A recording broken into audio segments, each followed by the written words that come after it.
Hey, dear friends. I hope you're doing well.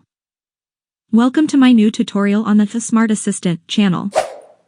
In this tutorial, I'll show you how to clear the Instagram cache on your Android device. The cache is a collection of data that's temporarily stored on your device to speed up data access processes and improve app performance.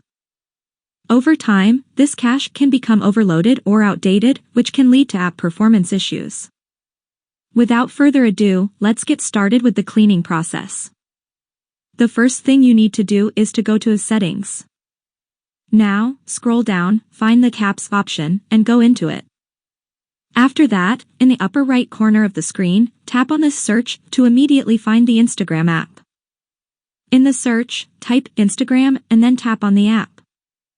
In this section, scroll down, then tap on the Storage option.